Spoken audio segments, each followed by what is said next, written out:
اعوذ باللہ من الشیطان الرجیم بسم اللہ الرحمن الرحیم صلی اللہ وسلم تسلیما کثیرا کثیرا برحمتک یا ارحم الراحمین سبحان اللہ عدد خلقہ سبحان اللہ رضا نفسہ سبحان اللہ زینت عرشہ سبحان اللہ مداد کلماتہ الحمدللہ عدد خلقہ الحمدللہ رضا نفسہ الحمدللہ زینت عرشہ الحمدللہ مداد کلماتہ صلو علی وسلم تسلیما کثیرا کثیرا برحمتک یا ارحم الراحمین یا رب صلی وسلم دائما ابدا علی حبیب خیر خلق کلہم مولا صلی وسلم دائما ابدا علی حبیب خیر خلق کلہم۔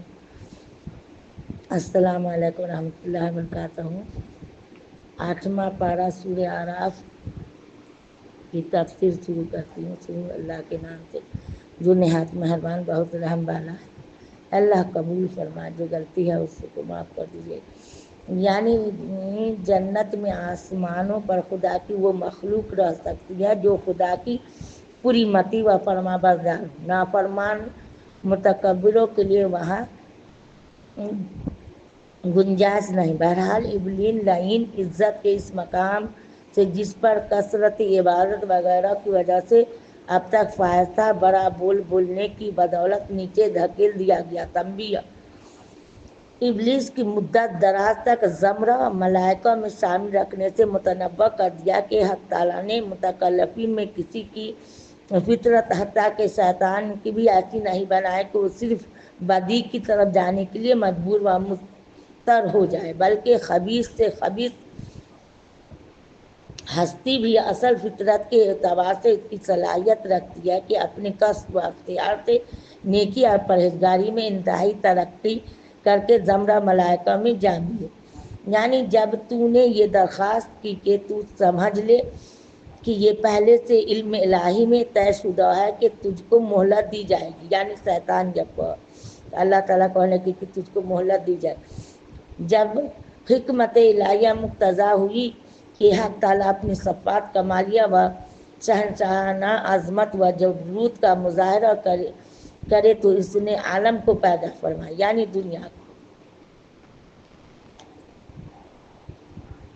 طلاق رکو 2 میں تھوڑا سا آیت ہے طلاق سورہ رکو نمبر 2 کی، یعنی زمین آسمان کی تخلیق ان کے کل نظم نسق سے مقصود یہ ہے کہ خدا کے قدرت کاملہ علم محیط وغیرہ صفات کی معرفت لوگوں کو حاصل ہو۔ اس معرفت الہیہ کو آیت وما خلقت الجن والانس الا لیعبدون میں بعض سلف کی تفسیر کے موافق عبادت سے تعبیر فرمایا۔ ظاہر ہے کہ تخلیق عالم سے یہ غرض بوجہ عدم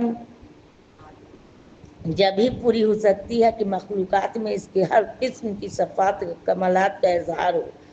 یہ جب ہی ہو سکتا ہے کہ عالم میں متی وفادار اور باغی مجرم ہر قسم کی مخلوق موجود ہو، نیز اعداء اللہ کو پوری زور آزمائے ان کی پیدائشی اختیار و قوت کے تمام وسائل استعمال کرنے کی آخری حد تک مہلت و آزادی دی جائے، پھر انجام کر حکومت الہیہ کا لشکر غالب ہو، دشمن اپنے کیفر کردار کو پہنچے اور بعد امتحان آخری کامیابی دوستوں کے ہاتھ میں رہے۔ اس کے بدون کل صفات کمالیہ کے ظاہر ہونے کی کوئی صورت نہیں۔ پس خیر و شر اور منبع خیر و شر کا پیدا کرنا اسی حکمت سے ہے جو غرض تخلیق عالم کی ہے، یعنی صفات کے کمالیہ کا مظاہرہ وہ بغیر اس کے پوری نہ ہو سکتی تھی۔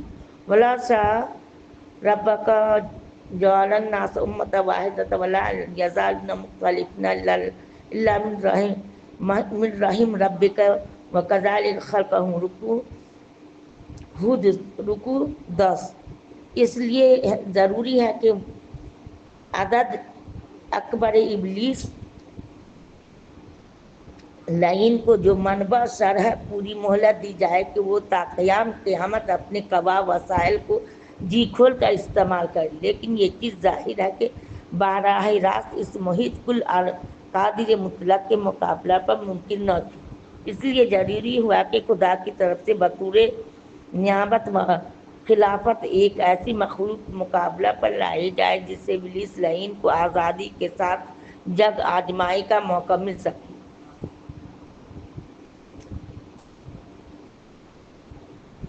بنی اسرائیل رکو 7 تھوڑا سا آیا. اور پھر جب تک وہ مخلوق حق نبوت اور وظیفہ خلافت ادا کرتی رہی، خاص سائی فوج ملائکہ سے اس کو کمک پہنچائی جائے، باوجود ضعف و قلت کے اپنے فضل رحمت سے انجام کا دشمنوں کے مقابلوں میں مظفر و منصور کیا جائے. بس خوب سمجھ لو کہ یہ زمین ابلیس اور آدم علیہ السلام کا میدان جنگ ہے، چونکہ پوری طرح جان توڑ مقابلہ اسی وقت ہو سکتا تھا کہ دونوں حریف ایک دوسرے سے کھاڑ کھائے ہوں. اس لیے تقریباً 2 صورتیں ایسی پیش آ گئی جن سے ہر ایک کے دل میں دوسرے کی دشمنی جاگزی ہو جائے. ابلیس آدم علیہ السلام کو سجدہ نہ کرنے کی بنا پر نیچے گرایا گیا. آدم علیہ السلام کو ابلیس کے وسوسہ اندازی کی بدولت جنت سے علیحدہ ہونا پڑا. ان واقعات سے ہر ایک کے دل میں دوسرے کی عداوت کی جڑ قائم ہو کر مار کر کارزار گرم ہو گیا. والحرب یعنی رہزنوں کی طرح کے ایمانوں پر ڈاکہ ماروں گا جن کے سبب مجھے یہ روز بد دیکھنا پڑا. یعنی ہر طرف سے ان پر حملہ آور ہوں گا. شیطان کا جہاد عربیہ کا ذکر جہاد کی طرف اشارہ کرنے کے لیے یہ ابلیس لعین کا تخمینہ تھا جو صحیح نکلا. وَلَقَدْ صَدَّقَ عَلَيْهِمْ إِبْلِيسَ ظَنَّهُ فَاتَّبِعُوا لَا فَرِيقَ مِنَ الْمُؤْمِنِينَ سبا رکو 2. یعنی اکثر آدمی ناشکرے ہوں گے تو ہمارا کیا بگاڑیں گے. انجام کار یعنی شیطان کہنے لگا کہ یعنی اکثر آدمی ناشکرے ہوں گے تو ہمارا کیا بگاڑیں گے. انجام کار انہی تھوڑے وفاداروں کے لیے کامیابی اور فلاح ہوگی. اللہ کامیابی اور فلاح والے گھروں میں رکھیے گا. اور ناشکروں کی اللہ لک الحمد لک شکر اور ناشکروں کی کثرت دوزخ کی نظر ہو جائے گی. اللہ محفوظ. گویا اس طرح واضح کر دیا جائے گا کہ جنود شیطان کی اس قدر کثرت بھی خلیفۃ اللہ کے قلیل تعداد لشکر کو مغلوب و مقہور نہیں کر سکی. آدم علیہ السلام و حوا کو اجازت تھی کہ بلا روک ٹوک جو چاہے کھائے پیے بخبر ایک معین درخت کے جس کا کھانا ان کی بہشتی زندگی استعداد کے مناسب نہ تھا. اسے فرمایا دیا کہ اس کے پاس نہ جاؤ ورنہ نقصان اٹھاؤ گے. میرے نزدیک یہاں فتکون من الظالمین کا ترجمہ اگر یوں کیا جاتا تو زیادہ موضوع ہوتا. پھر ہو جاؤ گے تم نقصان اٹھانے والوں میں سے. ظلم کے معنی نقصان اور کمی و کوتاہی کے آتے ہیں جیسا کہ ولم تظلم منہ شیعہ کہف میں سورہ کہف میں آیا ہے. آدم علیہ السلام حوا علیہ السلام شیطان کے قسموں سے متاثر ہوئے کہ خدا کا نام لے کر کون جھوٹ بولنے کی جرات کر سکتا ہے. یعنی کہ شیطان جھوٹی قسم کھائے تو سمجھیں کہ سچی کھا خدا کی قسم کھا کے کون جھوٹ بولے گا. آدم علیہ السلام کو شاید وہ سمجھے کہ واقعی اس کے کھانے سے ہم فرشتے بن جائیں گے یا پھر کبھی فنا نہ ہوں گے. اور حق تعالیٰ نے جو ہی فرمائی تھی اس کی تعمیل یا تعویل کر ہوگی لیکن وغیرہ سے نسیان ہوا. اور یہ بھی خیال نہ رہا کہ جب وہ مسجود ملائکہ بنائے جا چکے پھر ملک بننے کی کیا ضرورت رہی.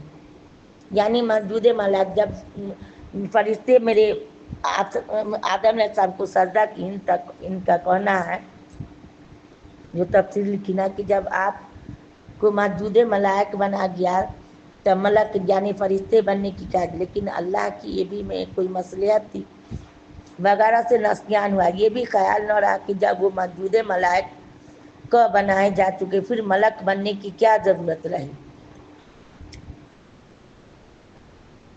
سورۃ طٰہٰ رکوع 6. واضح ہو کہ امر نہیں کبھی تو تسین ہوتے ہیں اور کبھی شفقتاً.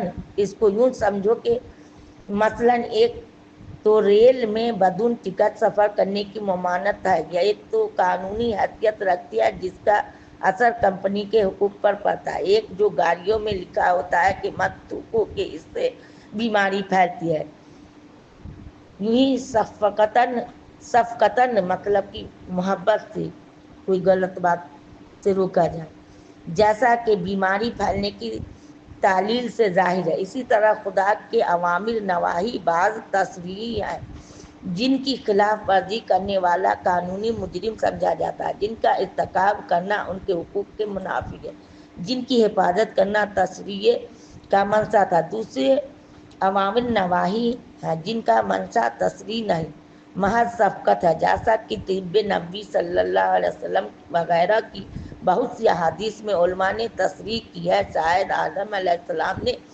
عقل شجرہ کے ممانعت کو نہیں شفقت سمجھا، اس لیے شیطان کے وسوسہ اندازی کے بعد اس کی خلاف ورزی کرنے کو زیادہ بھاری خیال نہ کیا، مگر چونکہ انبیاء علیہ السلام کی چھوٹی سی لغزش بھی ان کے مرتبہ قرب کی لحاظ سے عظیم و ثقیل بن جاتی ہے، اس لیے اپنی غلطی کا ظاہری نقصان اٹھانے کے علاوہ مدت دراز تک توبہ استغفار میں مشغول گریہ بکا رہے۔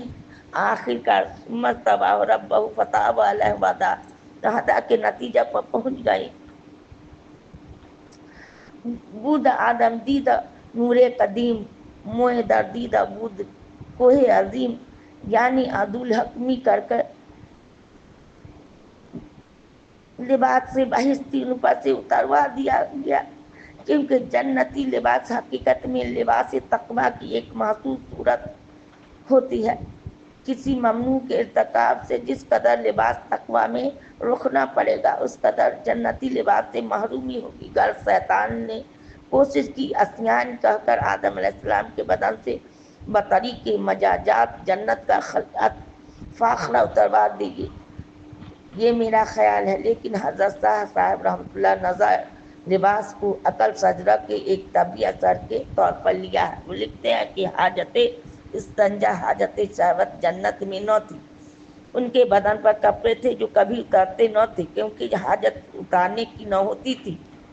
آدم علیہ السلام، حوا علیہ السلام اپنے اعضاء سے واقف نہ تھے۔ جب یہ گناہ ہوا تو لوازم بشری پیدا ہوئے، اپنی حاجت سے خبردار ہوئے، اپنے اعضاء دیکھے، گویا اس درخت کے کھانے سے جو پردہ انسانی کمزوریوں پر پڑا تھا وہ اٹھ گیا۔ سور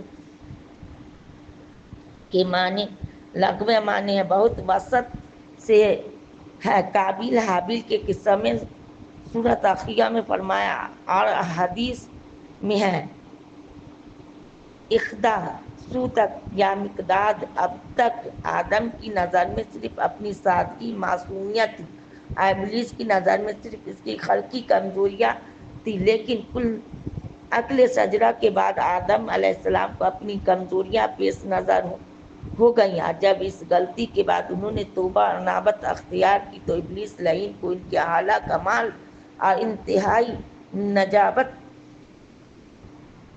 و شرافت کا مشاہدہ ہو گیا۔ اس نے سمجھ لیا کہ مخلوق لغزش کھا کر بھی میری مار کھانے والی نہیں۔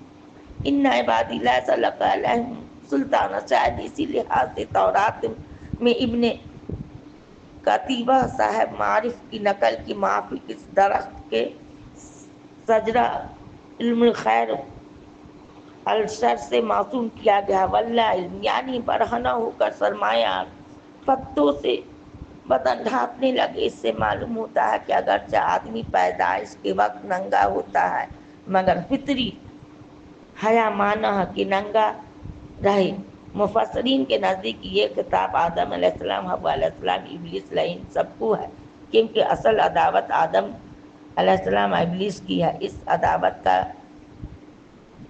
ہماری زمین بنائی گئی جس کے خلافت سے آدم علیہ السلام کو سپرد ہوئی تھی، یعنی عموماً تمہارا مسکن اصلی متعدیہ ہے، زمین ہے۔ اگر خط کی عادت کے طور پر کوئی شخص کسی وقت ایک معین مدت کے لیے اس سے اوپر اٹھا لیا جائے، مثلا حضرت مسیح علیہ السلام، تو وہ اس آیت کے منافی نہیں۔